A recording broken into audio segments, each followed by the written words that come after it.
Hello, কিরে বান্ধবী, তুই নাকি আমার থেকেও দেখতে সুন্দর। কই এখন হলো তো সেই গরিব ঘরেই বিয়ে। তুই কি জানিস আমি সুন্দরী বলে আমার কত বড় লোক ঘরে বিয়ে হয়েছে? তুই জানিস এখন আমি বিউটি পার্লারে বসে মেকআপ করছি? আর তোর খবর কি? তোর নিশ্চয়ই খুব গরিব ঘরে বিয়ে হয়েছে। আরে তোর স্বামীর দিকে তো আমার স্বামী আরো বড় লোক। তুই জানিস এখন তো আমি আমার স্বামীর প্রোডাকশন বিজনেস সামলাচ্ছি। বদি বদি আমার ছাগলের ডাক আসছে, পাঠা লাগে, কোনটা কত? সাদা পাটা 500, কালা পাটা 1000। আচ্ছা বান্ধবী, তুই বিউটি পার্লার থেকে বেরিয়ে তারপর কি করবি? কি আর করব, বড় লোক বাড়ির বউ এখন ফেস ওয়াশ দিয়ে মেকআপটা ধুয়ে নিচ্ছি। আমার হয়ে গেছে, আমারটা এখন ধুয়ে দাও। কি করব, খেয়ে দিয়ে তো কাজ নেই, 1 ঘন্টা পর পর মেকআপ করি আর মেকআপ ধুই। আচ্ছা, তুই তো আমার থেকে কম সুন্দরী, নিশ্চয়ই তোর বর তোকে ভালোই বাসে না। আর বলিস না বান্ধবী, আমার বর যে আমারে এত ভালোবাসে না, এসি রুমের বাইরে রোদে বেরোতেই দেয় না। এই তাড়াতাড়ি কাজ কর। মাঝে মাঝে আমার স্বামীর এত ভালোবাসা পেয়ে না আমার নিজেকে একদম বিশ্ব সুন্দরী মনে হয়। বক বক করা বাদ দিয়ে কাজ কর। তোর স্বামী নিশ্চয় তোরে এমন ভালোবাসে না। তুই কিছুই জানিস না, আমার বর আমাকে এত ভালোবাসে যে আমার জন্য একটা তাজমহল বানিয়েছে।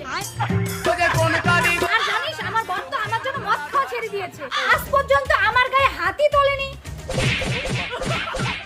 এই শালি, আজকে বেগুন পোড়া দিসনি কেন? দাঁড়া, একটা 60 খেয়ে আসি, তারপর তোকে মেরেই ফেলবো। বান্ধবী এবার তুই বল, তোর স্বামী কেমন? আরে আমার স্বামী তো মদ খাওয়ার সময়ই পায় না।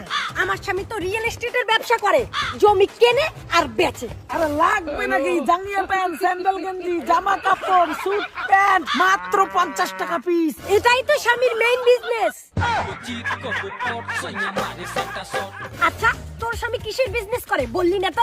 আরে আমার স্বামী তো একটা দুটো না 10টা কোম্পানির মালিক, লোহা টিনের ব্যবসা করে। আছে নাকি ভাঙা চূড়া, লোহা ভাঙা, টিন ভাঙা, পুরানা বই খাতা?